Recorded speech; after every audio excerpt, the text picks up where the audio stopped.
Everyone, study IQ channel में आप सबका वापस स्वागत है। यूपीएससी की मेंस आंसर राइटिंग प्रैक्टिस की जो हम सीरीज़ कर रहे हैं उसमें आज हम ये देखेंगे कि आपको ऐसी कौन सी बातें याद रखनी है जो आपको मेंस में ज़्यादा से ज़्यादा स्कोर करने में हेल्पफुल होगी। देखो, अभी तक हमने जो आंसर राइटिंग की प्रैक्टिस करी है उसमें हमने काफ़ी सारी चीज़ें सीखी कि क्वेश्चन को कैसे अप्रोच करना है, क्वेश्चन की डिमांड क्या होती है, क्वेश्चन का फ्रेमवर्क कैसे बनाना है, किस तरीके से हमें क्वेश्चन में इंट्रोडक्शन, बॉडी और कंक्लूजन को इंक्लूड करना है, what about the diagrams, the recommendations, ये सब चीज़ें अभी तक हमने आंसर राइटिंग में देखी है। अभी जो हम आपको बताने वाले हैं वो कुछ ऐसे क्विक टिप्स हैं जो आपको आंसर राइटिंग करते हुए जब आप मेंस का एग्ज़ाम देने के लिए जाएंगे तो आपको ये सब बातें ध्यान रखनी है। अगर आप मेंस 2020 दे रहे हैं तो बहुत ज़्यादा बेनिफिशियल है, do not miss this class. और अगर आप मेंस 2021 के लिए भी तैयारी कर रहे हो तो भी आपके लिए ये बहुत ज़रूरी है, ताकि आप इन सब चीज़ों को अभी से अपनी आंसर राइटिंग की प्रैक्टिस में लाना स्टार्ट कर दें, ताकि 2021 में आपको ज़्यादा अलग से मेहनत ना करनी पड़े। मेरा नाम संतोष चौधरी है, मैं CSE 2018 की सेलेक्टेड ऑफिसर हूँ। आपको अगर यूपीएससी मेंस से रिलेटेड या अगर आपको एंग्जाइटी भी फील हो रही है और if you want to talk about the mains और the fear of mains also, you can drop me a message on my Insta handle little_simple_buddha। जब आप मेंस देने के लिए जाते हो, now listen this very carefully, तो हमारे 3 फेजेस होते हैं, before, during and after phase. Okay, now before phase के अंदर सबसे पहले जब आप मेंस का पेपर देने जा रहे हो तो हमारा माइंडसेट क्या होना चाहिए, क्या हमने सारी तैयारी करके रखी है या नहीं रखी है। तो इसमें हमेशा ध्यान रखना है कि सबसे पहले अपना एडमिट कार्ड, देखो छोटी छोटी चीज़ें होती है जो कभी कभी एंड मोमेंट पे बहुत हमको एंग्शियस बना देती है, हमें बहुत घबरा देती है, क्योंकि हमें लगता है कि अरे पूरे साल की मेहनतें ख़राब हो जाएगी। सो अपना जो एडमिट कार्ड है, अपना आईडी कार्ड है कि आपका ID card admit card match हो रहा है या नहीं हो रहा है, आपका जो पेन जिससे आपने प्रैक्टिस करी है उसके 2-3 सेट रखने हैं, ब्लू पेन, ब्लैक पेन, जिससे भी आप लिख सकते हो उससे आपका सेट रखना है। साथ में आपको एक पेंसिल रखनी है। इसके साथ ही आपको अपना वाटर बॉटल ट्रांसपेरेंट होना चाहिए, अपना वाटर बॉटल अपने साथ रखो। अभी बहुत ज़रूरी बात क्या सुनना, वाटर बॉटल को कभी भी टेबल पे नहीं रखना है। Never keep your water bottle on the table. बहुत चांसेस होते हैं कि आपका हाथ का धक्का लग के ये वाटर बॉटल गिर सकती है, ये पानी आपकी कॉपी पे गिर के आपकी कॉपी को स्पॉइल कर सकता है। वाटर बॉटल को हमेशा ज़मीन पे रखना है, ऑन दी फ्लोर। ओके, साथ ही में अपना मास्क लेके जाना है, अपनी क्लीन ट्रांसपेरेंट सैनिटाइज़र की बॉटल लेके जानी है। ओके, और ध्यान रखना है कि अपने हाथ को आप कहीं पे भी टच करो, अपने फेस पे टच नहीं करना है। Now these are the essential things you need to remember before you go for the exam. Time से सोना है, स्लीप वेल, क्योंकि आपको अगले दिन 6 घंटे कंटिन्यूसली आपको लिखना है, 3 hours before and 3 hours after. So have a good rest. देखो, अभी तक जो पढ़ा है ना, अब उस पूरे साल की, 1 साल की, 2, 3, 4 साल, जितने भी आपके सालों की मेहनत है, आपको उस 3 घंटे के अंदर एग्जामिनर को बताना है। तो आपको वो एनर्जी चाहिए, आपको वो माइंड सेट चाहिए, आपका दिमाग रेस्ट पे होना चाहिए कि आपने अगर 1 साल पहले भी कोई चीज़ पढ़ी है तो आपको वो याद आ जाए। इसलिए अपने दिमाग को अभी रेस्ट दो। अगले 5 दिन आपका दिमाग बहुत काम करेगा, इसलिए अभी रेस्ट करो, टाइम से सोना है। जितना भी रिवाइज़ करना है, जितने भी आपने क्विक नोट्स, शॉर्ट नोट्स, की पॉइंट्स बनाए हैं, उन सबको रिवाइज़ कर लो। अगले दिन मेट्रो में गाड़ी से जाते हुए टाइम मिले तो फटाफट से रिवाइज़ कर लेना है।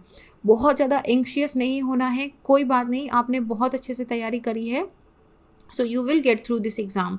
और इसके साथ he have a breakfast, don't go without a breakfast, क्योंकि आपको भूख लग जाएगी। 12 बजे तक पेपर चलेगा, 12 या 1 बजे तक चलता है, तब तक आपको भूख लग जाएगी। और उसके बाद में भी अगर पॉसिबल है तो अपना लंच पैक करवा के जाओ, वहाँ पे रख देना, ताकि जो बीच में 2 घंटे का ड्यूरेशन मिलता है, have something in between and then go for the other exam.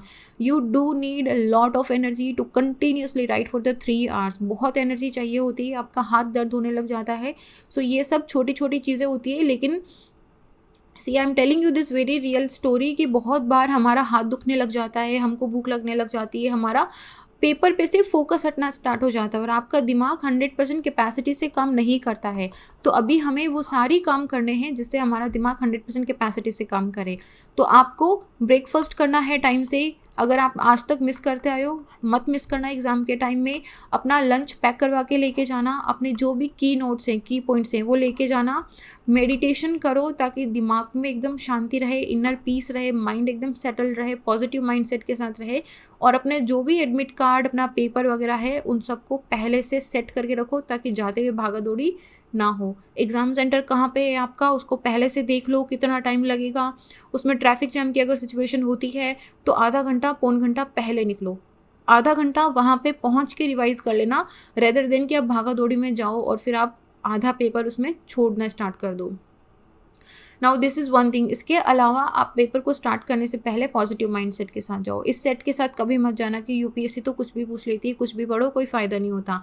देखो, सब पढ़ते हैं तभी निकलते हैं, यू नीड टू स्टडी। तो आपने अभी तक जो भी पढ़ा है उस सबको हमको क्या पूछा है उसके अकॉर्डिंगली कंसोलिडेट करके आंसर देना है। तो पॉजिटिव माइंडसेट के साथ जाना है कि जो मैंने पढ़ा है वो मुझे आंसर लिखने में काम आएगा। छोटी छोटी मिस्टेक्स बिल्कुल मत करना। अपने रोल नंबर बहुत केयरफुली फिल करना। काफ़ी सारे लोग अपने रोल नंबर ठीक से फिल नहीं करते हैं। आपने या तो ऑलरेडी स्टोरी सुनी होगी, या आप हो सकता है कि आई होप फ्यूचर में कभी अपनी स्टोरी ऐसी ना बनाओ। रोल नंबर बहुत ध्यान से देखना। बहुत बार बाई मिस्टेक, रेयरली ऐसा भी हो जाता है कि आपकी कॉपी में से कोई पेज मिसिंग हो सकता है। सीरीज़ नंबर लिखी होती है कॉपी में पूरी 1 to 60 तक की, वो सीरीज़ नंबर को चेक कर लेना कि सारे 1 to 60 तक के पेजेस आपकी कॉपी में है या नहीं है। क्वेश्चन हो सकता है ऐसे आए कि बिल्कुल ही बाउंसर क्वेश्चन हो, आपको बिल्कुल समझ नहीं आ रहा हो क्या, या हो सकता है कि उस वक्त पे आपको आंसर याद नहीं आ रहा हो, आप किसी फैक्ट को कंटिन्यूसली याद करने की कोशिश कर रहे हो, याद नहीं आ रहा है। कोई बात नहीं, वॉट एवर हैपन्स आप अच्छा स्कोर करोगे। कॉन्फिडेंस रखना है। जो इतने साल, इतने महीने आपने प्रिपरेशन करी है, रात रात भर जग के, आपके पेरेंट्स की, आपके फैमिली मेम्बर की, फ्रेंड की जो ब्लेसिंग्स हैं उन पे कॉन्फिडेंस रखो कि the God will be with you. अपनी खुद की कैपेबिलिटी और एटीट्यूड पे भरोसा रखना है कि I know I can be an IAS officer, I know I will become an IPS officer, and I will have the capability and attitude, and I will win in this exam. तो ये अपने को ये attitude लेके चलना है। Paper से पहले फुल ऑन कॉन्फिडेंस जाना है। पेपर को लिखते टाइम आपको क्या ध्यान रखना है, पेपर आ गया, सेट हो गया है, अभी देखो सबसे पहले क्वेश्चन को बहुत केयरफुली देखना है। Read the question very very carefully. एक बार में समझ नहीं आ रहा है तो 2-3 बार में देखो, कोई बात नहीं। लेकिन ऐसा नहीं है कि मान लो आपने पढ़ लिया यहाँ पे एंटी डिफेक्शन लॉ, ठीक है, आपने क्वेश्चन में पढ़ा एंटी डिफेक्शन लॉ और आपने झट लिखना स्टार्ट कर दिया। एंटी डिफेक्शन लॉ ये होता है, ये वाला अमेंडमेंट लगा था, ये प्रोज है कौन से और ये रिकमेंडेशन है। देखो तो सही, क्या आपसे ये पूछा है या नहीं पूछा है, डिमांड ऑफ द क्वेश्चन है या नहीं है। हो सकता है आपसे पूछा हो कि एंटी डिफेक्शन लॉ का ओरिजिन क्या था, हो सकता है आपसे कुछ और पूछा हो कि क्या इसको हटा देना चाहिए। तो जो पूछा है, जो डिमांड ऑफ द क्वेश्चन है, उसको हिट करना है। Don't miss the core of the question. इधर उधर अराउंड द बुश बीट नहीं करना है, सीधा हमको हिट करना है कि अच्छा ये पूछा है, इसी को आंसर करना है। इसके साथ ही बहुत बार ये मैंने देखा है कि हम लोग जैसे इस क्वेश्चन के अंदर एग्जांपल लो, 2019 का क्वेश्चन है, इसके अंदर 2 क्वेश्चन पूछे हैं, तो आप क्या करोगे, आप सिर्फ एक ही आंसर करोगे कि how and in what ways the vulnerability to the disaster can be characterized. अभी मुझे एक बात बताओ, जब आप 12 में से सिर्फ 6 ही नंबर के क्वेश्चन का आंसर कर रहे हो तो आपको उसमें से 2 या 3 नंबर ही मिलेंगे ना, क्योंकि आपने 6 ही नंबर का क्वेश्चन अटेम्प्ट करा है। तो आपको पूरे 12 नंबर या 12.5 या नंबर, जितने भी नंबर का क्वेश्चन आता है, उस पूरे नंबर के क्वेश्चन को पूरा अटेम्प्ट करना है। सो इसके लिए ट्रिक क्या होती है कि आप पेपर में लिख लो। फॉर एग्जाम्पल, ये क्वेश्चन है 2019 का, vulnerability is an essential element for defining disaster impact and its threat to people. ये एक स्टेटमेंट दिया हुआ है, ठीक है। तो हम क्या बोलेंगे कि इस स्टेटमेंट को हम एक्सप्लेन करेंगे हमारे इंट्रोडक्शन में, ये हमारे क्वेश्चन का पूरा बेस है। उसके बाद देखो क्वेश्चन अब स्टार्ट हो रहा है, how and in what ways can vulnerability to disaster be characterized. अब आप इसे कैरेक्टराइज कैसे करोगे, ये first part of the question है, यहाँ पे लिख लो 1 number, this is first part of the question. उसके बाद सेकेंड पार्ट है, discuss different type of vulnerabilities with reference to disaster. इस पर लिख लो कि ये दूसरा क्वेश्चन है, ताकि जब आप क्वेश्चन करो आपके पास जो 2 या 2.5 पेज मिलते हैं उसको इक्वली डिवाइड करो कि मुझे first part of the question भी आंसर करना है और इक्वल स्पेस और इक्वल एम्फेसिस के साथ second part of the question भी आंसर करना है, तभी आपका पूरा क्वेश्चन अटेम्प्ट होगा। नहीं तो आप पूरे मार्क्स का क्वेश्चन अटेम्प्ट ही नहीं करोगे तो आपको पूरे मार्क्स कैसे मिलेंगे उसमें।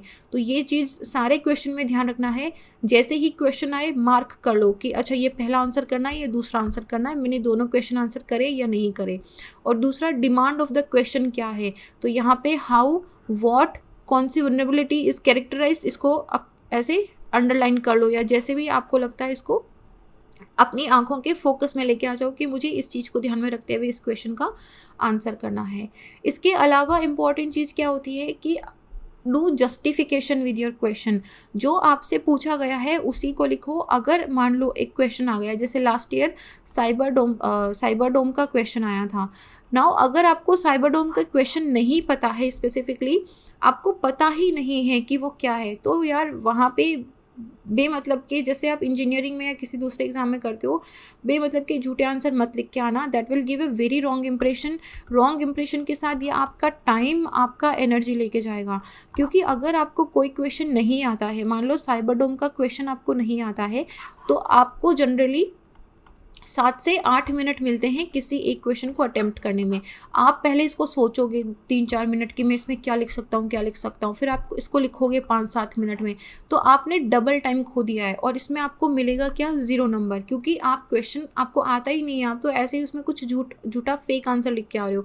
तो ये नहीं लिखना है। अगर कुछ भी नहीं पता, अगर आता ही नहीं है, कभी सुना ही नहीं है, तो rather than attempting this question, छोड़ दो, इसको मत अटेम्प्ट करो। इसके अलावा अगर आपको कोई मान लो अच्छा क्वेश्चन आता है तो उस पे, उसकी क्वालिटी पे फोकस करो। Focus on the question you know more उसके बजाय, ठीक है, ताकि आपको उसमें 3 या 4 की जगह 6 या 7 नंबर मिल सके, तो वहाँ पे आपका स्कोर एवरेज हो जाएगा। सेकेंड है don't cross word limit too much. 250 number का अगर आपका वर्ड लिमिट है ना, तो इसी के अंदर रहना है, इसको 350 नहीं करना है। अब तक आपने जितनी आंसर राइटिंग प्रैक्टिस करी है, आपको पता चल गया होगा कि मुझे इतना टाइम लगता है, मेरे एक पेज में इतने वर्ड बनते हैं, तो मेरे 250 वर्ड जो हैं वो इतने पेज में हो जाएंगे। तो अकॉर्डिंगली सारे क्वेश्चन में अपना एस्टिमेट रखना है और उसके हिसाब से ही आंसर करना है। अगर कहीं पे भी लगे कि वर्ड लिमिट क्रॉस हो रही है, तो उसको कीवर्ड्स में लिख दो, उसको आप पॉइंट्स में लिख के आ जाओ, ठीक है, पॉइंट्स में लिख दो, डायग्राम बना दो, डायग्राम के थ्रू एक्सप्लेन कर दो। लेकिन बहुत ज़्यादा देखो, नुकसान क्या होगा ना, आप लिख दो, एक तो एग्जामिनर थोड़ा फ्रस्ट्रेट होना स्टार्ट हो जाएगा, और दूसरा पॉइंट ये भी होगा कि आपका टाइम ज़्यादा लगेगा। There will be much time taking. आपको 20 क्वेश्चन अटेम्प्ट करने होते हैं, गर्दन ऊपर करने का टाइम नहीं मिलता है, कंटिन्यूसली 3 घंटे आपका हाथ चलता रहता है। तो ऐसे में अगर आप वर्ड लिमिट क्रॉस करते रहोगे तो आपके 20 क्वेश्चन पूरे नहीं होंगे। और बहुत बार ऐसा होता है कि आप क्वेश्चन को, आपको आता होगा, आपने मान लो 1 से स्टार्ट करा, आप 16 तक पहुँचे और आपको 30 मिनट बचे। अब आप 30 मिनट में वो 4 क्वेश्चन अटेम्प्ट नहीं कर सकते हो, तो उसमें क्या करोगे कि मान लो 4 क्वेश्चन आपको बहुत अच्छे से आते हैं, बहुत ईजी क्वेश्चन है जिसकी आपने प्रैक्टिस भी करी है, लेकिन आपके पास टाइम नहीं बचा, you don't have the time. तो उसमें क्या करोगे आप, फिर ऐसे ही कुछ रद्दी सा एवरेज आंसर फटाफट से गंदी राइटिंग में लिख के आओगे, तो उसको नहीं करना है। टाइम मैनेजमेंट करना है, अभी बताएंगे कैसे। उसके अलावा आंसर को कैटेगरी, सब कैटेगरीज में डिवाइड करना है। कोई भी आंसर लिखो, उसका 360 डिग्री व्यू लेना है कि मैं इसको पूरे as an point of the administrator कैसे देख सकता हूँ। इसका एनवायरमेंटल एस्पेक्ट लिखना है या नहीं लिखना, इसका इकोनॉमिक एस्पेक्ट क्या होगा, इसका पॉलिटिकल एस्पेक्ट है या नहीं है, इसका सोसाइटल एस्पेक्ट क्या होगा, इसका इंटरनेशनल एस्पेक्ट क्या होगा, ठीक है। इस तरीके से पूरा इसको फिर कैटेगरीज एंड सब कैटेगरीज में डिवाइड करके लिख के आना है। और कैटेगरी एंड सब कैटेगरी में जब डिवाइड करो तो कोशिश करो कि जो आप लिख रहे हो वो एग्जामिनर की नज़र में आए। तो आप ऐसे ब्लॉक बना सकते हो, आप कैपिटल लेटर में लिख सकते हो, आप अंडरलाइन कर सकते हो, TAL कैपिटल गलत कर दिया, कैपिटल आप अंडरलाइन कर सकते हो, उसको अंडरलाइन कर दो जैसे भी आपको लगे, इस तरीके से अंडरलाइन कर दो। उसको ऐसे गोला बना, गोला तो सही नहीं रहता है, रेदर है कि आप बॉक्स बना दो। तो इस तरीके से कुछ भी करके आप उसे विजिबल कर सकते हो। नाउ ये चीज़ें प्रैक्टिस में होती है। अगर बाई केस अगर आपकी ये सब चीज़ें प्रैक्टिस में नहीं है तो घबराने की कोई ज़रूरत नहीं है। जिस स्टाइल में आप लिखते हो उस स्टाइल में लिखो, बस अपने कंटेंट पे और डिमांड ऑफ द क्वेश्चन पे फोकस करना है। बाकी सब चीज़ें अगर आपकी आदत में नहीं है तो कोई बात नहीं, एग्जामिनर फिर भी आपका क्वेश्चन पढ़ेगा। सेकंड है कि पेरा में लिखें या पॉइंट्स में लिखें, दोनों में कॉम्बिनेशन करके लिखो। अगर आदत है तो जैसे इंट्रोडक्शन हो गया पैरा में लिख दिया, फिर थोड़ा सा बॉडी का पैरा लिख के उसमें पॉइंट्स बना के आंसर लिख दिया। पॉइंट्स में लिखने पे होता है कि आपको ज़्यादा स्पेस मिल जाता है और आपकी वर्ड लिमिट भी क्रॉस नहीं होती है। बाकी कहीं कहीं पे आपको पैरा में भी लिखना पड़ सकता है, तो क्वेश्चन का क्या डिमांड है, किस तरीके से आंसर लिखना है उस तरीके से लिखना है। किसी एक पर्टिकुलर फॉर्मेट से स्टैटिक नहीं रहना है, कोई फिक्स ऐसे फॉर्मेट नहीं होता है कि ऐसे ही लिखना है क्या। जिसमें आपको सुविधा लगे, जिसमें आप अपना आंसर अच्छे से लिख सको, उस फॉर्मेट में आपको आंसर लिखना है। डायग्राम के लिए बहुत बार क्वेश्चन रहता है कि यार डायग्राम को पेन से बनाएं, पेंसिल से बनाएं, ब्लू पेन से, ब्लैक पेन से, ऑरेंज पेन से, रेड पेन से। देखो, जिसमें मिनिमम टाइम में डायग्राम बन जाए कोई फ़र्क नहीं पड़ता, आप पेंसिल से बना रहे हो, पेन से बना रहे हो, बट हाँ नीट एंड क्लीन डायग्राम बनाना है। नीट एंड क्लीन डायग्राम समझ आना चाहिए, जो आपने बनाया है उसका मकसद समझ आना चाहिए, जो भी कम से कम टाइम लगे उसमें। एक दूसरी मिस्टेक ये होती है कि जनरली हम डायग्राम बना के छोड़ देते हैं। जैसे कि आपने कोई भी अगर आपने the collision of plate tectonic का डायग्राम बनाया है तो आप ऐसे बना के इसको छोड़ दोगे। अभी मुझे क्या समझ आएगा ये क्या है, व्हाट टू ब्लॉक्स, क्या ये दो मैट्स हैं जो आपस में फ्लाई कर रही है, टकरा रही है, how would I understand this. तो इसके लिए सिंपल होता है कि आप अपने डायग्राम को ऐसे ब्लॉक में बना के उसमें लिखो कि दिस इज़ प्लेट 1, प्लेट 2, ये यहाँ से इस तरीके से कोलाइड हो रही है, और यहाँ पे लिखो फिगर 1 और यहाँ पे लिखो collision of the tectonic plates और movement of the tectonic plates. अभी इसको देखते ही एग्जामिनर को समझ आ जाएगा कि अच्छा ये कॉन्सेप्ट इन्होंने डायग्राम से एक्सप्लेन करा है। ठीक है, सिंपल चीज़ें हैं। एग्ज़ाम में लिखने से पहले ये सब चीज़ें अपने दिमाग को रिमाइंड करा लेना, ताकि आपके दिमाग और हाथ के बीच में कोऑर्डिनेशन बन जाए और आप ये सब चीज़ें एग्ज़ाम में इम्प्लीमेंट कर सको। बहुत सिंपल सी बात है, लेकिन इनको ध्यान में रखना है। सेकंड, अच्छा, क्लीन डायग्राम के साथ ही ये भी होता है कि जो आप लिख रहे हो, आपकी लैंग्वेज जो है वो रीडेबल होनी चाहिए, लेजिबल लैंग्वेज होनी चाहिए। ऐसा नहीं है, बहुत देखो राइटिंग सबकी अलग होती है, कोई भी मतलब ऐसे नहीं है कि कर्सरी राइटिंग में लिखने पे ज़्यादा नंबर मिल रहे हैं क्या, लेकिन जो आप लिख रहे हो वो एग्जामिनर के पढ़ने में आना चाहिए। अभी आप इतना छोटा लिख रहे हो या आप इतना ज़्यादा कर्सरी लिख रहे हो कि उसको समझ ही नहीं आ रहा है, तो आपने जो कंटेंट लिखा है ना कहीं उसका फोकस चला जाएगा। तो हालांकि ऐसी सिचुएशंस नहीं होती है, लेकिन फिर भी हमेशा कोशिश करनी है कि ऐसी लैंग्वेज में लिखो। आपकी राइटिंग कैसी है इससे कोई फ़र्क नहीं पड़ता, लेकिन जो भी आप लिख रहे हो वो पढ़ने में आना चाहिए, वो समझ में आना चाहिए। काटा पीटी नहीं करनी है। एक तो बहुत बार ऐसा होता है कि कुछ गलती हो गई है तो हम ऐसे ऐसे इसको काट देते हैं। अभी ये कितना बुरा लगेगा यहाँ पे, ऐसे इसको बिल्कुल भी नहीं काटना है। मान लो ये गलत हो गया तो इस पर बस एक लाइन घुमा दो, इस तरीके से काट दो। और कोशिश हमेशा यही करनी है कि ज़्यादा काटा पीटी नहीं करनी है। मान लो अगर कोई डायग्राम भी गलत हो गया तो उस डायग्राम पे यहाँ पे क्रॉस का चिन्ह बना दो। ठीक है, ऐसा नहीं है कि उसको पूरा ऐसे काट के आ गए। अभी कितना बुरा लगेगा ये कॉपी। आप ऑफिसर बनने जा रहे हो, इस तरीके से आप नहीं काटते हो, तो कभी भी इस तरीके से नहीं काटना है, सिंपल लाइन से क्रॉस कर देना है। ओके, टाइम मैनेजमेंट मस्ट है। टाइम मैनेजमेंट क्यों मस्ट है? घंटे हैं आपके पास 3, उसमें क्वेश्चन अटेम्प्ट करने हैं आपको 20, तो आपकी स्पीड होनी चाहिए फ्लैश की तरह। मतलब क्वेश्चन पढ़ा आंसर लिखा, क्वेश्चन पढ़ा आंसर लिखा। और उसमें आपको थोड़ा क्वेश्चन भी लंबे होते हैं, कभी कभी समझने में भी टाइम लगता है, तो जनरली आपको 1 से 1.5 मिनट, इसमें इतनी कैलकुलेशंस होती है टाइम की। आई am telling you my own real experience कि मैंने एग्ज़ाम देने से पहले बहुत टाइम मैनेजमेंट करा था कि इतना टाइम, इतना सेकंड मुझे क्वेश्चन पढ़ने में लगना चाहिए, इतना मिनट मुझे इस आंसर, इस टाइम के अंदर, फ्रेम के अंदर मुझे ये क्वेश्चन फिनिश करना ही करना है। तो हमेशा ये टारगेट रहता था कि जब तक आपका 1.5 घंटा पूरा हो, आपका 50 to 55% क्वेश्चन पेपर फिनिश होना ही चाहिए। उसके अकॉर्डिंगली टाइम मैनेज करो। 1.5 घंटे को आप 30-30 मिनट में ब्रेक करो और 30-30 मिनट में अपना टारगेट लो कि 30 मिनट के अंदर मुझे 4 क्वेश्चन फिनिश करने हैं। 3 मिनट में मुझे, 30 मिनट में मुझे कम से कम 4 क्वेश्चन फिनिश करने ही करने। क्वेश्चन्स भी लंबे होते हैं, कभी कभी आपको 8 मिनट की जगह 12 मिनट लग जाते हैं, तो इस हिसाब से अपना टाइम मैनेज करना है। अपनी वॉच सारे रूम्स में लगी रहती है, वॉच पे कंटिन्यूसली नज़र रखनी है। और जैसे ही आप लिखो 50-55% 1.5 घंटे में फिनिश करना है, तो स्पीड उसी हिसाब से रखनी है।